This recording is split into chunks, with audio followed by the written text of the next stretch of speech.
혹시 이런 경험이 있으신가요? 자식이 연락할 때는 항상 돈 이야기부터 시작합니다. 엄마, 요즘 어때? 그런데 하면서 말이죠. 친구들은 본인들 자랑할 일이 있을 때만 연락이 옵니다. 직장에서 30년 넘게 성실히 일했는데 은퇴하고 나니 아무도 안부를 묻지 않습니다. 병원에 혼자 가서 검사 결과를 기다리며 이런 생각을 해보신 적이 있을 겁니다. 내가 죽으면 진짜 슬퍼할 사람이 몇 명이나 될까? 이상합니다. 분명히 착하게 살았는데, 남을 위해 희생했는데, 왜 이렇게 쓸쓸할까요? 답은 충격적입니다. 사람들은 당신이 베푸는 것에는 익숙해지지만, 당신 자체에는 관심이 없기 때문입니다. 당신이 아프면 누가 찾아옵니까? 당신이 힘들어하면 누가 위로해 줍니까? 당신의 생일을 기억하는 사람이 몇 명이나 됩니까? 자식들에게는 좋은 부모이고, 친구들에게는 믿을 만한 사람이고, 직장에서는 성실한 직원이었지만, 정작 당신 자신은 어디에도 없었습니다. 노자는 이렇게 말했습니다. 타인을 아는 것은 지혜이지만, 자신을 아는 것은 깨달음이다. 우리는 지금까지 남들만 보고 살았습니다. 하지만 결국 내 인생의 주인은 나 자신이어야 합니다. 그렇다면 이제 어떻게 살아야 할까요? 계속 착한 사람 노릇하면서 이용당하며 살 것입니까? 아니면 이제는 당당하게 나 자신을 위해 살 것입니까?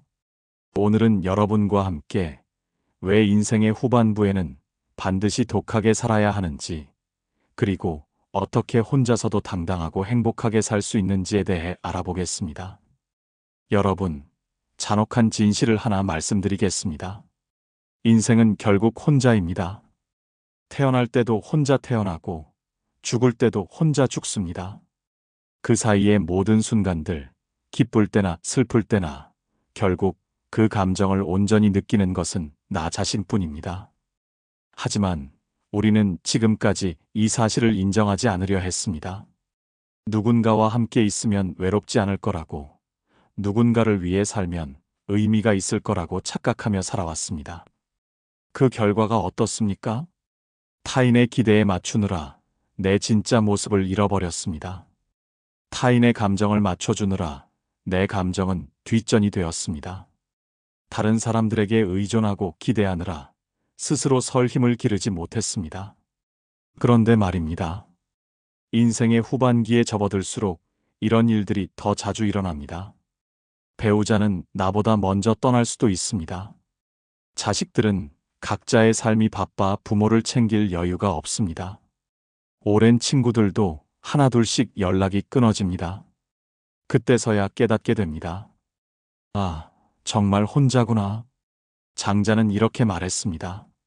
완전한 사람은 그림자도 없고 발자국도 남기지 않는다. 오직 자기 자신에게만 의존한다. 이제는 인정해야 합니다. 누구도 당신을 완전히 이해해주지 않습니다. 누구도 당신의 인생을 대신 살아주지 않습니다. 누구도 당신이 죽을 때까지 옆에 있어주지 않습니다. 그렇다면 어떻게 해야 할까요?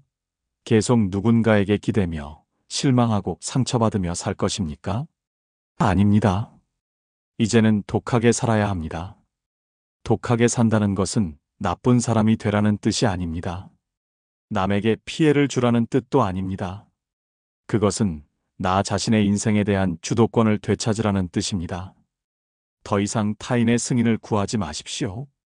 더 이상 남의 기대에 맞춰 살지 마십시오. 더 이상 누군가가 당신을 구원해 주기를 기다리지 마십시오. 당신의 인생은 당신 것입니다. 당신의 시간은 당신 것입니다.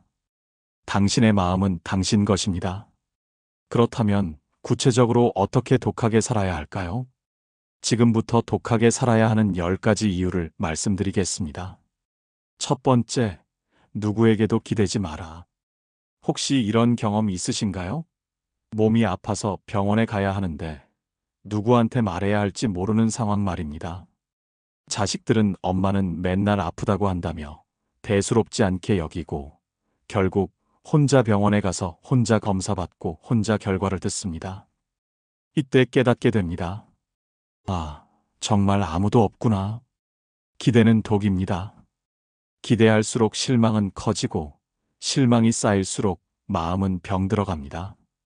이제는 오직 내 자신에게만 기대십시오. 내가 나를 돌보고 내가 나를 지켜야 합니다. 두 번째, 남의 감정에 휘둘리지 마라. 아침에 일어나자마자 가족들 눈치부터 보고 계시지 않나요?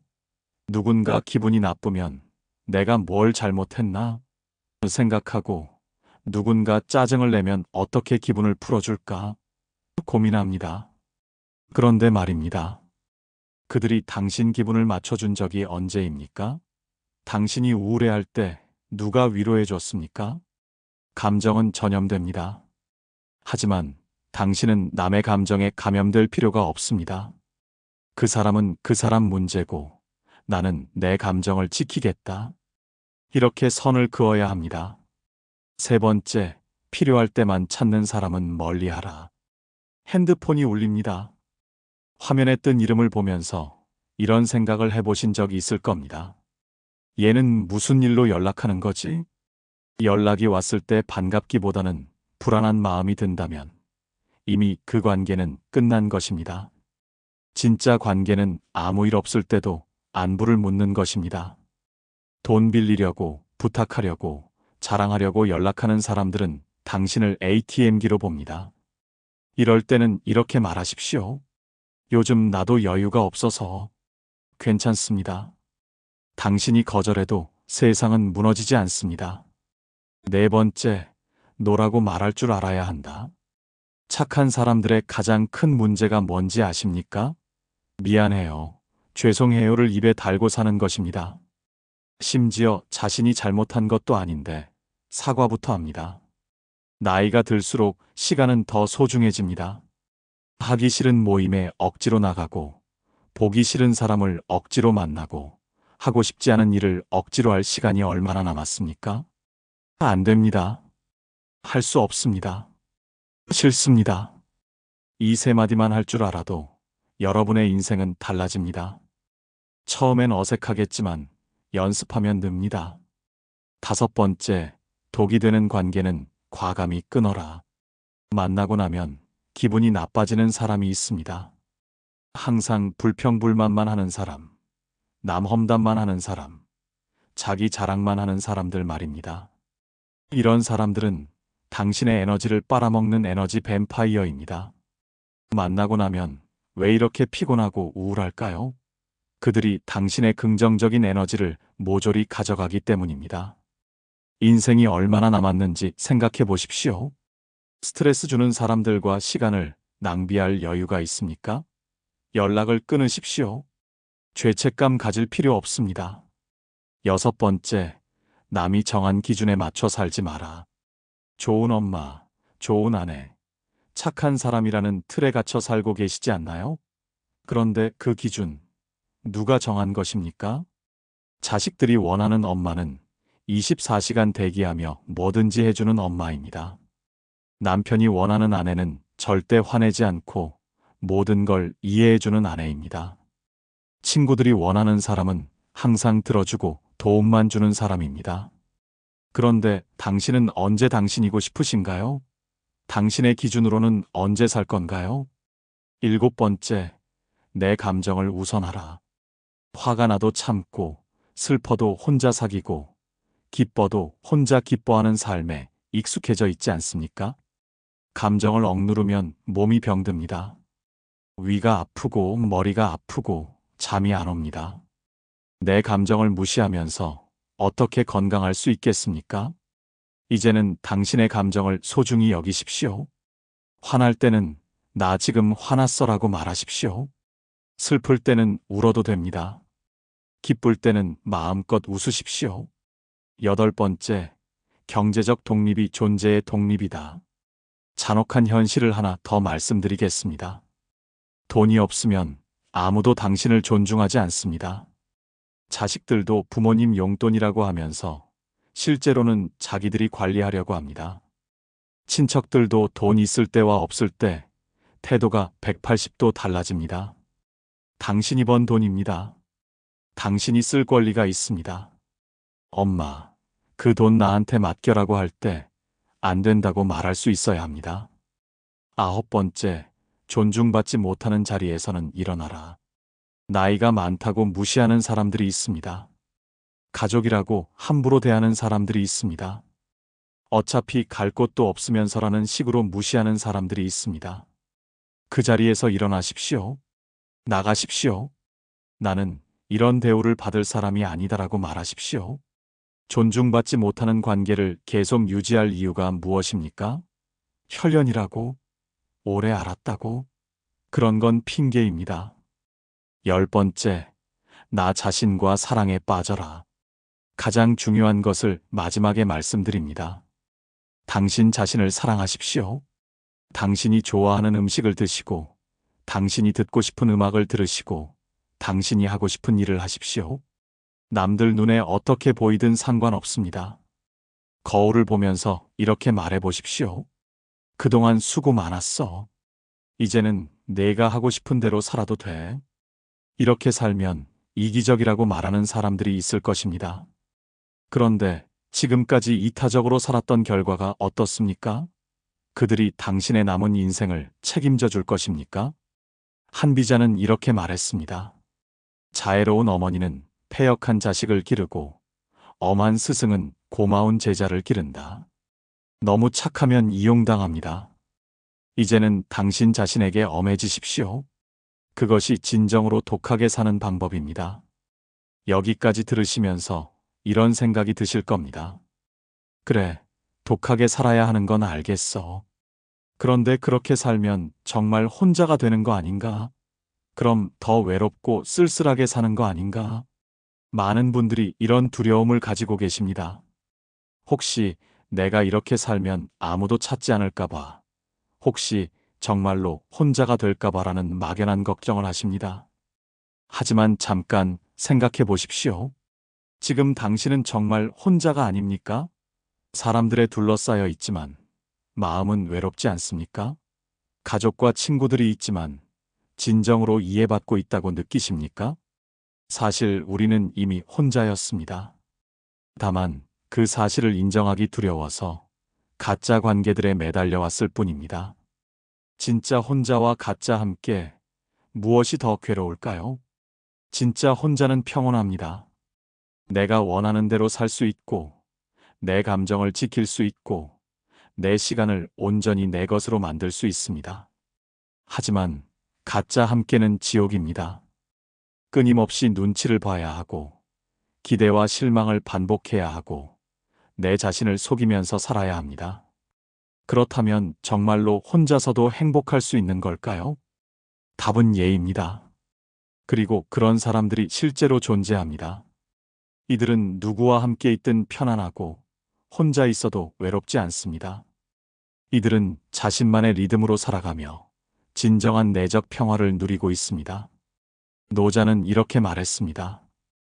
홀로 서되 변하지 않고 두루 다니되 위태롭지 않다. 진정한 독립은 고립이 아닙니다. 진정한 혼자는 외로움이 아닙니다. 그것은 자유이고 평화이고 진정한 행복입니다. 그렇다면 혼자서도 행복한 사람들은 어떤 특징을 가지고 있을까요? 어떻게 하면 우리도 그들처럼 될 수 있을까요? 지금부터 혼자서도 행복한 사람들의 10가지 공통점에 대해 알려드리겠습니다. 첫 번째, 혼자 있는 시간을 즐긴다. 이들은 혼자 있는 것을 두려워하지 않습니다. 오히려 그 시간을 가장 소중하게 여깁니다. 조용한 아침에 커피 한 잔을 마시며 창밖을 바라보는 시간, 아무도 방해하지 않는 밤에 책을 읽거나 음악을 듣는 시간, 이런 순간들에서 진정한 평화를 느낍니다. 혼자 있을 때 불안하거나 외롭다면 아직 자신과 친해지지 못한 것입니다. 가장 오래 함께할 사람은 바로 자기 자신인데 그 사람과 편하지 못하다면 어떻게 행복할 수 있겠습니까? 오늘은 아무도 만나지 않고 나만의 시간을 보내야지. 이런 생각이 들 때 죄책감이 아니라 기대감을 느낀다면 당신은 이미 혼자서도 행복한 사람입니다. 두 번째, 타인의 인정에 목마르지 않는다. 이들은 다른 사람들이 자신을 어떻게 생각하는지에 크게 신경 쓰지 않습니다. 오늘 내 옷차림이 어떨까? 내가 한 말이 이상하게 들렸을까? 사람들이 나를 어떻게 볼까? 이런 생각에 시달리지 않습니다. 왜냐하면 이들은 자신의 가치를 자신이 정하기 때문입니다. 남이 좋다고 해서 기뻐하고 남이 나쁘다고 해서 슬퍼하는 삶은 너무 피곤합니다. 어떤 할머니가 이런 말씀을 하신 적이 있습니다. 80년을 살면서 깨달은 게 있다면 남들이 나를 어떻게 생각하든 내 인생에는 아무 상관이 없다는 거야. 세 번째, 자기 자신과의 대화를 중요시한다. 혼자서도 행복한 사람들은 자신과 대화하는 시간을 가집니다. 오늘 나는 어떤 기분이지? 지금 내가 정말 원하는 게 뭐지? 내가 지금 하는 일이 나를 행복하게 하고 있나? 이런 질문들을 스스로에게 던집니다. 대부분의 사람들은 하루 종일 다른 사람들과 대화하느라 정작 자신과는 대화할 시간이 없습니다. 그러다 보니 자신이 무엇을 원하는지, 무엇을 싫어하는지, 어떤 사람인지도 모르게 됩니다. 일기를 쓰는 것도 좋은 방법입니다. 글로 써보면 내 마음이 더 명확해집니다. 아, 내가 이런 걸 원했구나. 내가 이런 것 때문에 스트레스를 받았구나. 하고 알게 됩니다. 네 번째, 감정을 다스릴 줄 안다. 이들은 감정에 휘둘리지 않습니다. 화가 나도 잠시 멈추고 생각하고, 슬퍼도 그 감정을 받아들이되 거기에 빠져 허우적대지 않습니다. 감정을 다스린다는 것은 감정을 무시하는 것이 아닙니다. 감정을 인정하되 그 감정이 나를 지배하지 않도록 하는 것입니다. 예를 들어 누군가가 나를 화나게 하는 말을 했을 때, 아, 지금 나는 화가 났구나. 그런데 이 화를 그대로 표출하면 나만 손해야. 잠깐 심호흡하고 생각해보자. 이렇게 한번 멈춥니다. 이런 사람들은 나이가 들수록 더 평온해집니다. 젊을 때는 감정의 노예였지만 이제는 감정의 주인이 되었기 때문입니다. 다섯 번째, 현재에 집중한다. 과거에 대한 후회나 미래에 대한 걱정에 시간을 낭비하지 않습니다. 그때 그렇게 하지 말았어야 했는데, 앞으로 어떻게 되는 거지? 이런 생각들은 현재를 망치는 독입니다. 혼자서도 행복한 사람들은 지금 이 순간에 집중합니다. 지금 마시고 있는 차의 맛, 지금 불고 있는 바람의 느낌, 지금 듣고 있는 음악의 선율을 온전히 느낍니다. 현재에 집중하는 가장 좋은 방법은 감사하는 것입니다. 지금 내가 건강하게 숨 쉴 수 있어서 감사하다. 따뜻한 집이 있어서 감사하다. 맛있는 음식을 먹을 수 있어서 감사하다. 여섯 번째, 자신을 소중히 돌본다. 이들은 자신을 돌보는 일을 게을리하지 않습니다. 몸이 피곤하면 쉬고, 배가 고프면 좋은 음식을 먹고, 마음이 답답하면 산책을 나갑니다. 남들이 뭐라고 하든 자신에게 필요한 것을 먼저 챙깁니다. 나이 들어서 뭘 꾸미냐고 말하는 사람들이 있지만 이들은 신경 쓰지 않습니다. 거울 앞에서 자신을 가꾸는 시간도 소중하게 여깁니다. 좋은 옷을 입고, 좋은 음식을 먹고, 좋은 곳에 가는 것. 이런 것들이 사치가 아니라 자신을 사랑하는 방법이라는 것을 압니다. 일곱 번째, 작은 것에서 기쁨을 찾는다. 큰 행복을 기다리지 않습니다. 일상의 작은 순간들에서 기쁨을 찾습니다. 아침에 일어나서 몸이 아프지 않은 것, 좋아하는 프로그램을 볼 수 있는 것, 친구로부터 안부 문자가 온 것, 이런 소소한 일들에서도 행복을 느낍니다. 어떤 할아버지는 매일 아침 베란다에 나가서 화분에 물을 주는 시간을 가장 좋아한다고 하셨습니다. 새싹이 나오는 걸 보면 오늘도 살아있구나 싶어서 기분이 좋아진다고 하시더군요. 행복은 멀리 있는 것이 아닙니다. 바로 지금 여기에 있습니다. 여덟 번째, 진짜 관계와 가짜 관계를 구분한다. 이들은 관계의 질을 중요하게 여깁니다. 많은 사람을 알고 있다고 해서 행복한 것이 아니라는 걸 압니다. 진짜 관계는 서로를 있는 그대로 받아들이는 관계입니다. 내가 힘들 때 곁에 있어주고, 내가 기쁠 때 함께 기뻐해주는 관계입니다. 가짜 관계는 이용하고 이용당하는 관계입니다. 필요할 때만 연락하고 도움이 안 되면 멀어지는 관계입니다. 이들은 가짜 관계에 시간을 낭비하지 않습니다. 차라리 혼자 있는 게 낫다는 걸 알기 때문입니다. 9번째, 경제적으로 자립할 수 있다. 경제적 독립은 정신적 독립의 기초입니다. 이들은 자신의 돈을 스스로 관리하고 자신이 원하는 것에 쓸 수 있는 자유를 가지고 있습니다. 누구에게 손 벌릴 필요가 없고 누구 눈치를 볼 필요도 없습니다. 경제적 독립이 있어야 진정한 선택의 자유가 생깁니다. 이 관계가 싫으면 떠날 수 있다. 이 상황이 불편하면 나갈 수 있다는 자신감이 생깁니다. 10번째, 자신의 삶을 사랑한다. 가장 중요한 것은 이것입니다. 이들은 자신의 삶을 진심으로 사랑합니다. 완벽하지 않아도 괜찮습니다. 남들보다 부족해도 괜찮습니다. 지나온 길에 실수와 후회가 있어도 괜찮습니다. 그 모든 것이 바로 자신의 삶이고 그 삶을 사랑합니다. 내 인생이 완벽하지는 않지만 그래도 내 인생이야. 내가 살아온 이 모든 시간들이 소중해. 이렇게 생각할 수 있을 때 비로소 혼자서도 행복한 사람이 됩니다. 이렇게 사는 사람들을 보면 묘한 매력이 있습니다. 외롭지 않고 절망하지 않고 늘 여유가 있어 보입니다. 장자는 이렇게 말했습니다. 진정한 사람은 물과 같다. 낮은 곳으로 흘러가지만 모든 것을 적시고 기른다. 혼자서도 행복한 사람들이 바로 이런 사람들입니다. 그들 곁에 있으면 평화롭고 그들을 보면 희망이 생깁니다. 그런데 여기서 중요한 질문이 하나 있습니다. 우리는 어떻게 이런 사람이 될 수 있을까요? 하지만 그런 사람이 되기 전에 먼저 우리 마음속 깊은 곳을 한번 들여다봐야 합니다. 지금까지 이야기를 들으시면서 혹시 이런 생각이 드셨나요? 맞는 말이야. 그런데 왜 나는 지금까지 이렇게 살지 못했을까? 왜 나는 항상 남을 위해서만 살아왔을까? 많은 분들이 이런 후회와 아쉬움을 느끼실 겁니다. 그리고 동시에 이런 질문도 하실 겁니다. 내가 바보였나? 내가 너무 착하게만 살았나?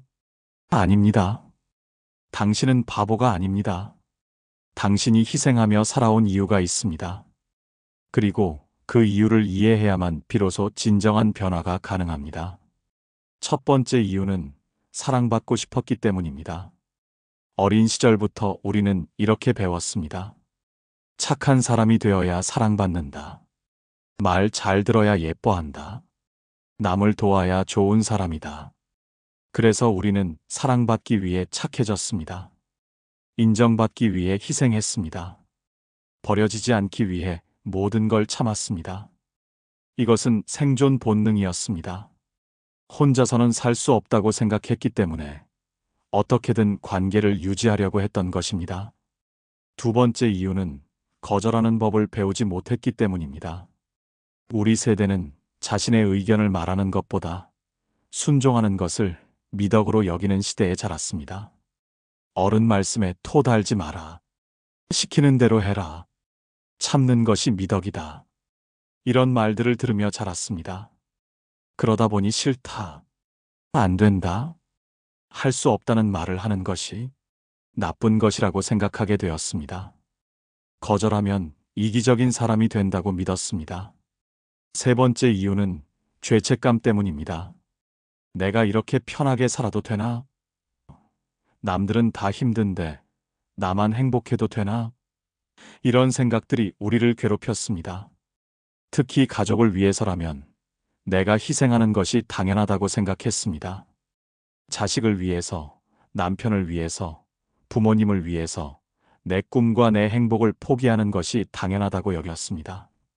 그런데 말입니다. 정말로 그들이 당신의 희생을 원했을까요? 네 번째 이유는 혼자가 되는 것이 두려웠기 때문입니다. 내가 이렇게 하면 사람들이 나를 떠날까봐, 혼자 남겨질까봐 두려웠습니다. 그래서 하기 싫은 일도 하고, 만나기 싫은 사람도 만나고, 가고 싶지 않은 곳에도 갔습니다. 관계를 유지하기 위해서라면 무엇이든 참았습니다. 하지만 지금 생각해 보십시오. 그렇게 애써서 유지한 관계들이 진짜 관계였습니까? 다섯 번째 이유는 갈등을 피하고 싶었기 때문입니다. 싸우는 것이 싫었습니다. 누군가와 마찰이 생기는 것이 불편했습니다. 그래서 항상 먼저 양보하고, 먼저 사과하고, 먼저 참았습니다. 그냥 내가 참으면 되지. 굳이 싸울 필요 없잖아. 이렇게 생각하며 살아왔습니다. 하지만 갈등을 피한다고 해서 문제가 해결되지는 않습니다. 오히려 더 큰 문제가 됩니다. 여기서 중요한 깨달음이 있습니다. 당신이 희생하며 살아온 것은 나쁜 것이 아닙니다. 그것은 당신의 착한 마음에서 나온 것이고, 사랑하는 사람들을 지키고 싶은 마음에서 나온 것입니다. 하지만 이제는 깨달아야 합니다. 진정한 사랑은 희생이 아니라 자립입니다. 진정한 관계는 의존이 아니라 독립된 개체들 간의 만남입니다. 당신이 행복해야 주변 사람들도 행복할 수 있습니다. 당신이 건강해야 다른 사람들을 도울 수 있습니다. 당신이 만족해야 진정한 사랑을 줄 수 있습니다. 그리고 가장 중요한 것은 이것입니다. 당신을 진정으로 사랑하는 사람이라면 당신이 행복하기를 원할 것입니다. 당신이 희생하면서 사는 것을 원하지 않을 것입니다. 만약 당신의 희생을 당연하게 여기고 당신의 행복을 방해하는 사람이 있다면 그 사람은 당신을 진정으로 사랑하는 사람이 아닙니다. 공자는 이렇게 말했습니다. 자신을 사랑할 줄 모르는 자는 남을 사랑할 수도 없다. 지금까지 당신은 충분히 희생했습니다. 충분히 양보했습니다. 충분히 참았습니다. 이제는 당신 자신을 위해 살 때입니다. 그것이 이기적인 것이 아니라 진정으로 성숙한 사랑의 방식입니다. 그런데 문제는 이것입니다. 머리로는 이해가 되는데 실제로는 어떻게 변해야 할지 모르겠다는 것입니다. 오랫동안 몸에 밴 습관을 어떻게 바꿀 수 있을까요? 지금부터 그 방법을 알아보겠습니다. 바로 그것입니다. 이제는 희생의 덫에서 완전히 빠져나와야 할 때입니다. 하지만 여기서 잠깐 현실을 정확히 보겠습니다. 당신이 지금까지 희생하며 살아온 결과가 무엇입니까? 당신이 베푼 만큼 돌아왔습니까? 당신이 양보한 만큼 인정받았습니까? 냉정한 현실을 마주해야 합니다. 아무리 희생해도 고마움은커녕 당연하게 여겨집니다. 자식들을 위해 평생을 바쳤는데 이제 와서 엄마가 너무 간섭한다고 합니다. 남편을 뒷바라지하느라 내 꿈을 포기했는데 당연한 거 아니야? 라고 합니다. 친구들을 위해 항상 먼저 연락하고 도움을 줬는데 정작 내가 힘들 때는 요즘 바빠서라고 합니다. 더 충격적인 것은 이것입니다. 착한 사람일수록 더 무시당한다는 것입니다. 왜 그럴까요? 사람들은 쉽게 얻을 수 있는 것은 소중하게 여기지 않기 때문입니다. 당신이 항상 베풀고 양보하니까 그것이 당연한 일이 되어버린 것입니다. 거절을 못해서 스스로를 갉아먹고 있습니다. 안 된다는 말을 못해서 얼마나 많은 손해를 봤습니까? 돈을 빌려달라고 하면 거절하지 못해서 빌려줬는데 돌려받지 못한 경험이 있으실 겁니다. 하기 싫은 일을 부탁받았을 때 바쁘다고 말하지 못해서 억지로 했던 경험이 있으실 겁니다. 그리고 그때마다 속으로 이렇게 생각했을 겁니다. 아, 내가 왜 이렇게 바보 같을까? 하지만 바보가 아닙니다. 단지 거절하는 법을 배우지 못했을 뿐입니다. 거절은 나쁜 것이 아닙니다. 거절은 자신을 지키는 방법입니다. 내 시간과 에너지에 대한 주도권을 지키는 방법입니다. 이제 시간과 에너지의 주도권을 되찾아야 합니다. 생각해 보십시오. 당신에게 남은 시간이 얼마나 됩니까? 20대라면 앞으로 60년이 남았습니다. 하지만 60대라면 20년, 70대라면 10년 남짓 남았습니다. 이 소중한 시간을 정말 하기 싫은 일, 만나기 싫은 사람, 가고 싶지 않은 곳에 쓸 것입니까? 나이가 들수록 체력도 떨어집니다. 예전처럼 무리할 수도 없습니다. 그런데 아직도 남 눈치 보면서 억지로 웃고, 억지로 참고, 억지로 맞춰주고 있습니까? 이제는 솔직해져야 합니다. 나는 이런 게 싫다. 나는 이런 걸 원한다. 나는 이렇게 살고 싶다.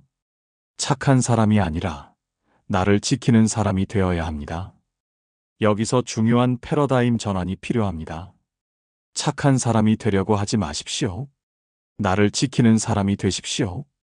착한 사람은 남이 정한 기준에 맞춰 사는 사람입니다. 하지만 나를 지키는 사람은 내가 정한 기준에 맞춰 사는 사람입니다. 착한 사람은 모든 사람을 만족시키려고 합니다. 하지만 나를 지키는 사람은 나를 먼저 만족시킵니다. 착한 사람은 미안해요가 입버릇입니다. 하지만 나를 지키는 사람은 고맙습니다가 입버릇입니다. 구체적으로 어떻게 변해야 할까요? 첫째, 내 기준을 명확히 하십시오. 나는 어떤 대우를 받고 싶은가? 나는 어떤 관계를 원하는가? 나는 어떤 삶을 살고 싶은가? 이런 질문들에 대한 답을 명확히 해야 합니다. 둘째, 경계선을 그으십시오. 여기까지는 괜찮지만 이것은 안 된다는 선을 분명히 그어야 합니다. 그리고 그 선을 넘는 사람에게는 단호하게 안 된다고 말해야 합니다. 셋째, 죄책감을 버리십시오. 당신이 행복하게 사는 것이 잘못된 일입니까? 당신이 하고 싶은 것을 하는 것이 이기적인 일입니까? 아닙니다. 그것은 당연한 권리입니다. 넷째, 연습하십시오. 하루아침에 바뀔 수는 없습니다. 작은 것부터 시작하십시오. 오늘은 하기 싫은 일 하나는 거절해보자. 오늘은 내가 하고 싶은 일 하나는 해보자. 이런 식으로 말입니다. 마지막으로 이것을 기억하십시오. 노자는 이렇게 말했습니다. 자신을 사랑하는 자가 진정한 자유를 얻는다. 당신이 자신을 사랑하고 지킬 때 비로소 다른 사람들도 당신을 존중하게 됩니다. 당신이 자신을 소중히 여길 때 다른 사람들도 당신을 소중히 여기게 됩니다. 이것은 이기적인 것이 아닙니다. 이것은 성숙한 어른의 방식입니다. 착한 사람으로 살다가 상처받고 후회하며 죽을 것입니까? 아니면 나를 지키며 당당하고 자유롭게 살 것입니까? 선택은 당신의 몫입니다. 하지만 기억하십시오. 이제는 정말로 마지막 기회일지도 모릅니다. 혼자인 삶을 받아들이는 순간 진짜 자유가 시작됩니다. 우리는 외로움이 두려워서 참아왔고 사랑받기 위해 희생해왔습니다. 하지만 그 모든 인내 끝에 남은 건 번아웃된 마음과 잃어버린 나 자신이었습니다. 이제는 물어야 합니다. 나는 누구였고 누구로 남고 싶은가? 남을 위해 살아온 시간이 50년이었다면 이제는 나를 위해 살아갈 10년, 20년 아니 그보다 짧을 수도 있는 이 시간을 헛되이 보내선 안 됩니다. 이제는 내가 나의 보호자, 나의 친구, 나의 연인이 되어야 할 때입니다. 누구 눈치도 보지 않고 하고 싶은 말은 하고 가기 싫은 자리는 떠날 수 있고 내가 원하는 대로 하루를 채울 수 있는 삶. 그것이 이기적인 것이 아니라 가장 건강하고 자연스러운 삶의 방식입니다. 혼자라는 건 텅 빈 상태가 아닙니다. 혼자는 내 삶을 내 손에 쥘 수 있다는 뜻이고 내 감정을, 내 시간을, 내 관계를 스스로 선택할 수 있다는 선언입니다. 여러분이 지금 이 순간 결심한다면 그 누구보다 단단하고 여유로운 사람이 될 수 있습니다. 마지막으로 장자의 말을 전하며 마무리하겠습니다. 완전한 사람은 거울과 같다. 아무것도 붙잡지 않지만 모든 것을 비춘다. 지금 그 거울을 들여다보십시오. 그 안에 있는 당신은 이미 충분히 괜찮은 사람입니다. 이제는 그 사람을 믿고 그 사람답게 살아가십시오. 그것이 바로 독하게 사는 것입니다. 그것이 바로 현명하게 사는 것입니다. 당신의 남은 인생이 진정으로 당신 것이 되기를 바랍니다. 당신이 진정으로 행복하고 자유로운 사람이 되기를 바랍니다. 오늘 함께 해주신 여러분께 감사드립니다. 여러분도 오늘부터 나를 위한 삶을 시작하시기 바랍니다. 우리 모두가 더 이상 희생하지 않고 당당하게 행복하게 살 수 있기를 바랍니다.